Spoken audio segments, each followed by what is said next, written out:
Hola chicos, hoy vamos a empezar a hablar acerca de la enseñanza. Este concepto que venimos utilizando, pero que todavía no hemos llegado a conceptualizar y sobre todo a hablar de la enseñanza en la escuela.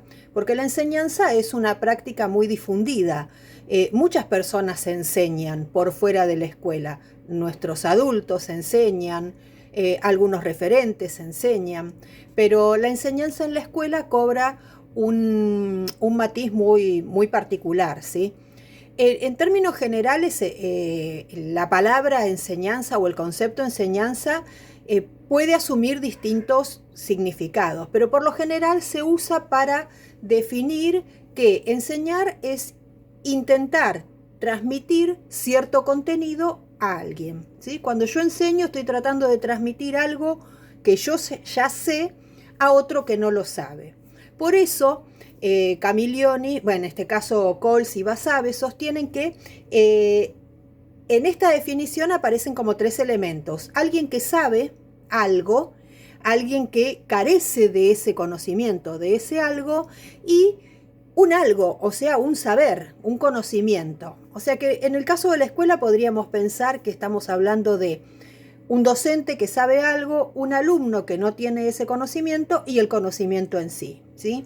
Bien, para empezar a desgranar un poquito esta cuestión de la enseñanza, vamos a hablar de ciertos aspectos. El primer aspecto que aparece es que la actividad de la enseñanza o el enseñar está caracterizado o de alguna manera definido por el tipo de conocimiento que se quiere transmitir, ¿sí?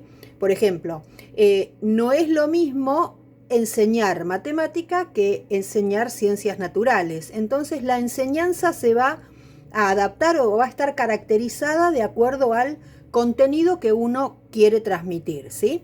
Y no solamente del contenido del conocimiento, sino también a las características del destinatario, porque no es lo mismo enseñar matemática a un niño de 6 años que a un chico de 12. Ese es el primer aspecto, que la enseñanza entonces tiene que ver o se relaciona de acuerdo o se adapta o se modifica conforme a quién va dirigida y el tipo de contenidos o de conocimientos que queremos transmitir. Hay un segundo aspecto que siempre hay que considerar, que la enseñanza nunca es una certeza. La enseñanza es la intención de alguien de transmitir algo. En esa intención utiliza todas las herramientas disponibles para que la enseñanza se produzca, pero siempre es un intento, y esto creo que ya lo veníamos trabajando, lo veníamos pensando. Obviamente existe una relación entre la enseñanza y el aprendizaje, pero esa relación no es causal. Que alguien enseñe no necesariamente implica que el otro aprenda, ¿sí? Y ya vimos con Feldman que existen varias cuestiones por las que el otro no puede aprender, cuestiones estructurales, cuestiones que tienen que ver con lo didáctico, con lo pedagógico, pero bueno, nunca hay una certeza de que si alguien enseña, el otro aprende, porque la enseñanza es un intento, ¿sí? Y obviamente se realiza con la intencionalidad de que el otro aprenda, pero puede que el aprendizaje no se produzca, porque la enseñanza es una actividad del alumno y la enseñanza es una actividad del docente y el aprendizaje es una actividad del alumno. Bueno, un tercer aspecto que también tenemos que considerar es que la enseñanza siempre tiene una intencionalidad. ¿Esto qué significa? Que siempre tiene un propósito, se realiza con un objetivo, ¿sí? Se realiza de manera deliberada, o sea que hay una intención, se hace a propósito, no es algo al azar, que de pronto uno entró al aula y dijo, bueno, hoy voy a enseñar, no sé, a escribir poesía. No, hay una intencionalidad, está planeada, está pensada, es sistemática, o sea que se realizan algunos pasos, ¿sí? Como para poder llegar a la enseñanza. Y este tipo de enseñanza, caracterizada así, es la enseñanza que se realiza en la escuela. Bien, hay un cuarto aspecto dentro de lo que estamos viendo acerca de la enseñanza, ¿sí?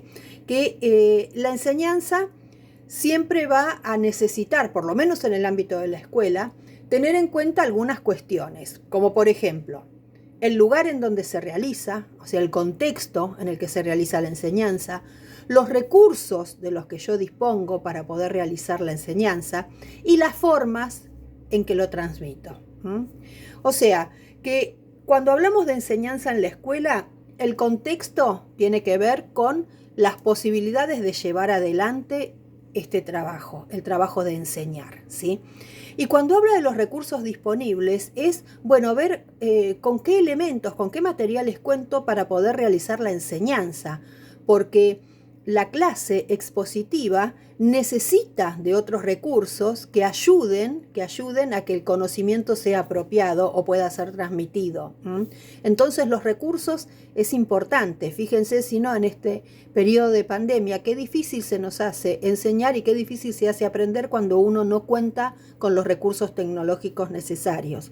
O sea que los recursos son muy importantes. Y por último decíamos las formas de transmisión. ¿De qué manera el otro enseña?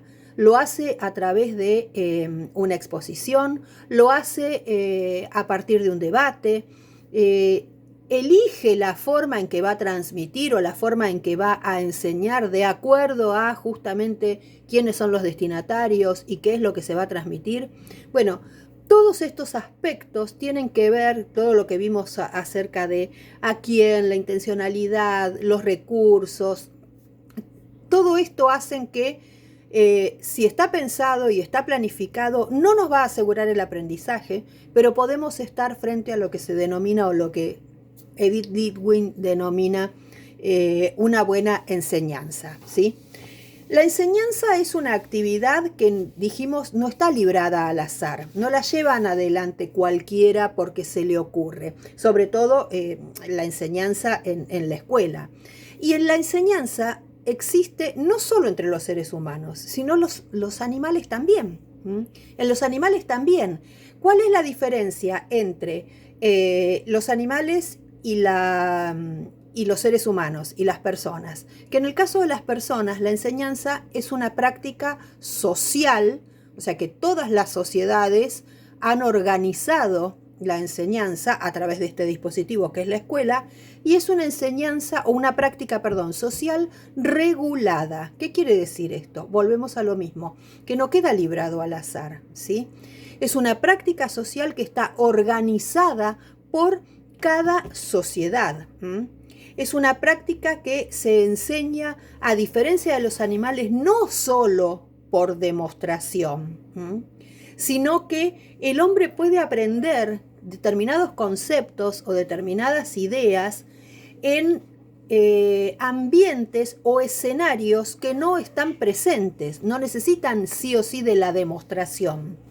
Por ejemplo, en una clase de ciencia, para ver cómo el agua pasa de estado sólido a líquido, la demostración es posible, ¿sí? Pero, por ejemplo, hay escenarios fuera de lo que es la escuela, ¿sí?, que no son posibles de recrear. Yo no puedo recrear la Revolución de Mayo, y no puedo llevar a mis alumnos a que conozcan las pirámides de Egipto para que las puedan ver. Ahí voy a tener que mediar esa transmisión, voy a tener que mediar esa enseñanza con algunos instrumentos o algunos elementos o algunos dispositivos. Y uno de esos dispositivos, si no es el más importante, es el lenguaje. La enseñanza como práctica social regulada tiene en el lenguaje uno de los vehículos más importantes. ¿Por qué? Porque la mayoría de las clases son expositivas. Cuando aparece la escuela, la enseñanza ya deja de ser un acto espontáneo, un acto natural, donde padres enseñaban a hijos o tutores enseñaban a aprendices. Cuando aparece la escuela como organización, la escuela como institución, ¿sí?, la enseñanza ya deja de ser una preocupación o una ocupación de la familia y de la iglesia para pasar a ser una actividad llevada a cabo por personas especializadas en enseñar, ¿sí?, por personas capacitadas para enseñar. La aparición de la escuela lo que hace entonces es generar un impacto no solo en lo social, porque imagínense que cambia la sociedad en el momento en que aparece la escuela y cambia el concepto de infancia y también atraviesa o interpela a las familias y el rol que el niño o el infante llevaba hasta ese momento, llevaba adelante dentro de la familia, también cambia. Hay no solo un impacto social, ¿sí?, que cambia en las relaciones entre las familias, la familia y el Estado, la familia y la iglesia, sino que también tiene un impacto en lo económico, porque imagínense que la escuela como organización, como empresa si quieren, y no pensemos solo en escuelas privadas, la escuela como organización requiere de un montón de otras actividades que también movilizan lo económico. La escuela hay que construirla de algún material, el edificio de la escuela. Eso también impacta en lo económico. Hay personas que tienen que dedicarse a preparar personas para enseñar. Entonces, la aparición de la escuela, quiero que noten este impacto, cómo impacta en la sociedad que aparezca un dispositivo llamado escuela, no solamente en lo social, que va a organizar la vida de la familia y la vida de las sociedades, también en torno a lo que es esto, a lo que es la escuela, sino que también tuvo un impacto económico, ¿sí? Bueno, hasta acá veníamos hablando así en general de la escuela. Vamos a hablar ahora un poco de qué es la enseñanza en la escuela. La escuela aparece como el dispositivo que impuso a la enseñanza una serie de condiciones para que pueda ser llevada a cabo. Porque nosotros enseñamos como adultos, enseñamos en casa, enseñamos en la calle, enseñamos en un montón de lugares, pero a diferencia de cómo se hace en la escuela, no tenemos la intencionalidad, no tenemos la previsión, no pensamos en los recursos ni en el vehículo, sino que esa actividad es mucho más espontánea. En la escuela deja de ser espontánea, pasa a ser esta práctica de alguna manera regulada. La escuela o la enseñanza en la escuela tiene varias características que vamos a ir explicando ahora. Una de ellas es que se realiza en un espacio social determinado o en un espacio social especializado. Hay un lugar que se llama escuela, colegio, universidad, instituto, como quieran, pero que está especializado en la enseñanza escolar, ¿sí? Primera de las características, no se lleva a cabo en cualquier lado, hay un lugar especial para la enseñanza. Segunda característica, se enseña, o en la escuela se enseña de modo descontextualizado.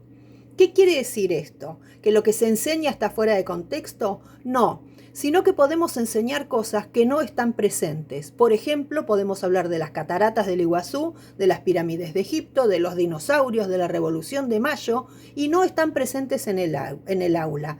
De manera física, nosotros los traemos a través de otros dispositivos. Puede ser un video, una lámina, un dibujo, no importa. Pero eso significa que la enseñanza en el aula es descontextualizada. La escuela segmenta el tiempo. ¿Qué quiere decir esto? Si ustedes pasaron por la escuela y están acá, saben que existe un tiempo para estudiar, un tiempo para descansar, un tiempo para hacer actividades físicas, un tiempo para la música, un tiempo para reunirse con los padres. La escuela segmenta el tiempo. Y ese tiempo está organizado en periodos. Lo segmenta en días de clase, en horas de clase, en meses de clases, ¿sí? Bien, para seguir, en la escuela hay una clara definición de roles y de funciones. El docente ocupa un rol, o sea, un lugar dentro de la escuela, distinto al rol que ocupa el alumno. Y la función del docente es diferente a la función del directivo, como es diferente a la función del auxiliar. O sea que la escuela no solo que enseña en ambientes descontextualizados, no solamente segmenta el tiempo, sino que también segmenta los roles y las funciones de cada uno dentro de la escuela. Por eso decimos que es una práctica social que está regulada, ¿sí? Que está organizada. La escuela enseña en lo colectivo. ¿Qué significa esto? Hay grupos, aulas, grados. Los chicos están agrupados y se enseña desde lo colectivo, un maestro o varios, pero para un grupo más numeroso. Si bien el aprendizaje es un proceso individual, después cuando caractericemos aprendizaje vamos a ver que es individual, pero también es interpersonal, más allá de intrapersonal. Pero la enseñanza es algo que, en la escuela por lo menos, es algo que se da en lo colectivo. La enseñanza se dice también que en la escuela lo que hace es estandarizar contenidos. ¿Qué quiere decir? Contenido estándar para todos, para todo primer año, para todo segundo año, para todo quinto, para todo cuarto. ¿Qué es lo que va a cambiar? Quizás la forma de transmitirlo, adaptándolo a las características del lugar o del contexto o de la escuela o de los niños.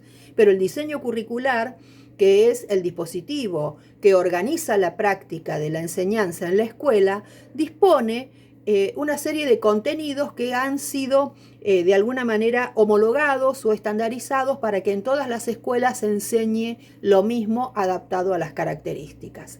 Y podemos nombrar una última condición que tiene que ver también con esto de la enseñanza en la escuela, que más allá de que los contenidos son los mismos, también las prácticas pedagógicas, las formas de enseñar también son uniformes. Y acá ustedes me van a decir, ¿cómo que son uniformes? ¿No hay distintas maneras de enseñar? Sí, obviamente están atravesados por la particularidad, por la individualidad del docente, pero hay ciertas estrategias de enseñanza que están estandarizadas. Hay ciertas modalidades que han sido adaptadas y adoptadas por todas las escuelas. Prácticas pedagógicas se refiere a vínculos o relaciones con los niños, trato con los niños, y eso está de alguna manera estandarizado o de alguna manera está establecido, y todas las escuelas se desarrollan más o menos dentro de esta característica. Bueno, ahí nombramos un montón de condiciones o características que tienen que ver con la enseñanza en la escuela. Ahora, ¿qué pasa con la relación entre la enseñanza y el docente? Dijimos antes que, así como aprender es una actividad del alumno, enseñar es la actividad propia del docente. Está bien, vamos acá a hacer una aclaración, que en el vínculo docente y alumno dentro del aula o dentro de la escuela, sabemos que hay un doble juego, donde el docente enseña, el alumno aprende, pero también el alumno enseña a que el docente pueda aprender a enseñar. O sea, sabemos que hay una retroalimentación unida y vuelta, pero para poder caracterizar la enseñanza en la escuela y la relación entre enseñanza y docente, vamos a decir que dentro de este ámbito organizado, la enseñanza es una actividad propia del docente. ¿Por qué? Porque el alumno lo hace de manera espontánea, pero el docente tiene que planificar su actividad de enseñanza, ¿sí? Este docente, como nosotros vimos cuando hablamos del sujeto del discurso didáctico, es una persona, es un sujeto individual con características propias, con características personales, con personalidad, con una trayectoria escolar que lo ha marcado, con una trayectoria personal, con una vida personal que también lo ha llevado a actuar o a comportarse de determinada manera. Y esta actividad que desarrolla el docente lo hace obviamente dentro de un ámbito, de un contexto sociopolítico, cultural y económico. O sea que su tarea también está asignada por estas variables, ¿sí? Todo esto que venimos nombrando hace que de pronto el docente pase a ser lo que se denomina un actor social. ¿Por qué? Porque su tarea está orientada a cumplir con un propósito que impacta en la sociedad. Su tarea está orientada a alcanzar ciertos fines o ciertos objetivos pedagógicos que han sido expresados en el ideal educativo de una sociedad o de un país. Y es el docente, el vehículo, que está llevando a cabo esta tarea. Por eso podemos decir que es un actor social, y ningún actor social, y ningún docente en este caso, está ajeno a lo que pasa a su alrededor, ¿sí? A lo que tiene que ver con lo político, con lo cultural, con lo económico, ¿sí? Lo más importante de esta relación entre enseñanza y docente es que todo el accionar del docente está orientado al logro de esos fines pedagógicos establecidos en la Ley General la Ley Nacional de Educación, establecidos a partir del diseño curricular. Hay una intencionalidad en todo lo que hace, ¿sí? En todas sus acciones, y esto lo coloca de alguna manera, como decía Feldman, en esta situación de asimetría con el alumno, ¿sí? Porque el docente tiene a su cargo una actividad signada por todas estas características, que posee ciertos conocimientos y que el otro no los tiene. Pero la asimetría tiene que ver solamente con eso. No tiene que ver con una cuestión que atente contra el respeto a la singularidad o la humanidad de cada uno de nosotros o de los que intervienen en este proceso de enseñanza y proceso de aprendizaje. Todo esto que venimos hablando ahora, que yo lo mencioné recién, la intencionalidad de la enseñanza, los propósitos educativos, los contenidos de la enseñanza, las estrategias que el docente elige para transmitir esos contenidos, están en el diseño curricular, están expresados en este dispositivo que nosotros llamamos diseño curricular. Este instrumento es un instrumento que regula la tarea del docente y que de alguna manera también analiza lo que pasa adentro del aula. Si vemos, como lo vamos a ver el año próximo en didáctica y currículum, estas dos dimensiones que tienen que ver con una dimensión que es un poco más técnica, donde el currículum aparece como este instrumento que de alguna manera regula la tarea del docente, pero que también puede servir para analizar lo que pasa en el aula y generar nuevos conocimientos con respecto a la didáctica y a la pedagogía. Y acá, en la planificación del currículum, intervienen agentes externos a la escuela y propios de la escuela, ¿sí? Lo que se debate o lo que se discute es que quizás el docente debería tener mayor participación o mayor incidencia en las decisiones curriculares, como que estos grupos, que son los que toman las decisiones más importantes o más grandes, podemos decir, en materia educativa, recurran a las bases que son los docentes, porque son ellos los que están en el aula, ¿sí? Somos nosotros los que estamos en el aula y conocemos qué es lo que pasa en el aula y qué es lo que pasa en la escuela. Y acá se produce otra cuestión también entre la enseñanza y el docente, que el docente tiene que tener la suficiente capacidad como para adaptarse a la propuesta curricular, ¿sí? Poder llevar adelante esa propuesta curricular, porque como actor social tiene la obligación de poder llevar adelante esta propuesta que está expresada en el diseño curricular. Pero también tiene que tener la suficiente libertad como para actuar conforme a sus habilidades, sus creencias, su capacidad. A esto se le llama tener de alguna manera cintura o flexibilidad, la suficiente capacidad como para adaptar esos lineamientos del diseño curricular a las características de la escuela y, por qué no decirlo, también a las características del docente, ¿sí? Bueno, para ir cerrando, hablamos de la enseñanza en términos genéricos, de las características de la enseñanza en la escuela, hablamos de las características de la relación entre la enseñanza y el docente, y para ir cerrando vamos a hablar de algunas particularidades que tienen que ver con la tarea específica del docente. Como ya dijimos, está orientada al logro de objetivos pedagógicos, ¿sí? Fines pedagógicos. Es una acción, la acción del docente, que siempre es realizada hacia otros, y está realizada con otros.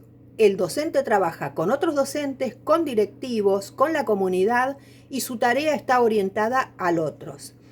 El enseñar, o la tarea del docente, es ser el mediador entre los estudiantes y los saberes. Entre el conocimiento, el saber y el estudiante, en el medio está el docente, el mediador. Es el que hace posible que ese conocimiento pase a formar parte del cúmulo de conocimientos del estudiante.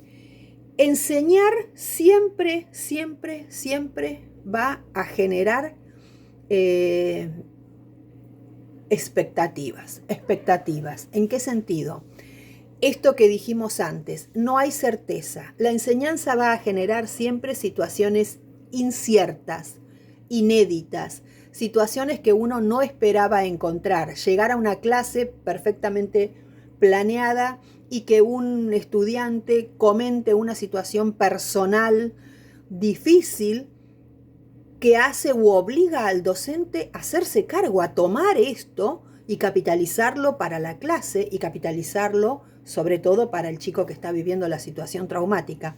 Pero el docente siempre va a estar, siempre se va a enfrentar a situaciones inéditas, no planeadas, a la falta de certeza, a la incertidumbre, a la duda, ¿sí? Y a situaciones complejas. En este punto yo voy a hacer un punto aparte. La tarea del docente suelen decir que es muy solitaria. Y es cierto, es solitaria porque cuando se cierra la puerta del aula es el docente frente a sus alumnos.